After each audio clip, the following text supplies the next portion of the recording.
هێرشی ئێران بۆ سەر دووبەی تا چەندێک نرخی مڵکەکانی دابەزاندووە، هەم لە دەستی یەک هەم لە دەستی دوو. ئەگەر بینە سەر دەستی یەک هەندێک دیڤلۆپەرمان هەیە کە داشکانی لە سەیە چواری کردووە لەسەر ڕسوماتی تاپۆ، ئەمیش بۆ مەرجەی کە ئەبێ پێشەکی لە سەیە پەنجای پارەکە بیت. و هەندێک دیڤلۆپەریشمان هەیە کە ئۆفەری لە سەیە چواری کردووە، بەڵام لە هەمان کاتە کۆی گشتی نرخەکەی بەرز کردوێتەوە کە ئەمەش داشکانێکی ڕاستەقینە نییە.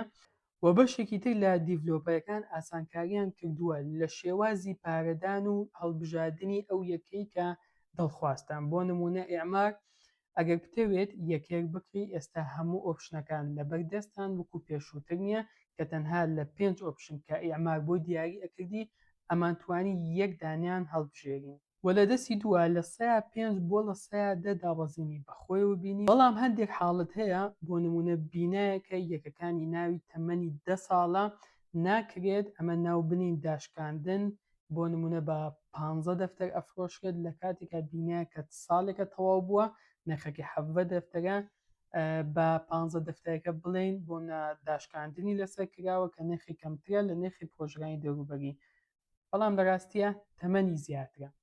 و هەندێک حاڵەتی تر بۆ مارکێتینگ کە نرخی مڵکەکە لە سەیە 40 بۆ لە سەیە 50 ئەخەنە سەر و پاشان ئەڵێن دیسکاونتی لە سەیە 40 بۆ 50 لەسەر ئەم مڵکە هەیە کە ئەمەش تەنها بۆ مەبەستی مارکێتین و دەستکەوتنی کەریاک بەکارهێنرێت.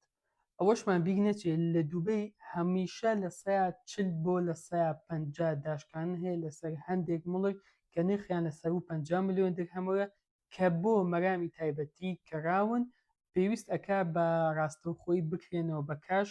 ئەمیش دامەزراوەی تایبەت هەیە لەو بوارەیە کە پاڵپشتی دارایی جیهانیان هەیە کە ڕاستەوخۆ مڵکەکان ئەکاتەوە بە پارە. ئەمە نەدەست سۆشیال میدیا ئەکەوێت، نە دەست هەموو ئەقاراتەکان ئەکەوێت، چونکە مڵکەکان نرخیان زۆرە و ڕاستەوخۆ پێویستەکا بکرێنەوە بە پارە. و بۆیە لە مستەسمیرەکانیش هیچ دیسکاونتێکی ڕاستەقینە نابینین کە دیار بێت، لەبەرەوەی دووبەی خاوەنی پێنجەمین دارایی جیهانیە DIFC کە نزیکەی 81 بلیۆن دۆلاری ئێستا لە کارایە. هەچ کاتێک ئەم مستەسمیرانە بە چەند پۆینتێک بیانەوێ خەسم بکەن، چەنەها هێج فەند هەن کە لە دووبەی کە ئەتوانێت پاڵپشتی دارایی بۆ ئەم مستەسمیرە پیا بکات و هیچ پێویستی بە پارە نەبێت، لە کاتێکە ئەگەر نمونەی بنخاتی بێنینەوە کە تەنها ساڵی ڕابردوو نزیکەی 975 ملیۆن دۆلار قازانجی کردووە، 17,000 یەکەی فرۆشتووە و پارەی کاشی ئەم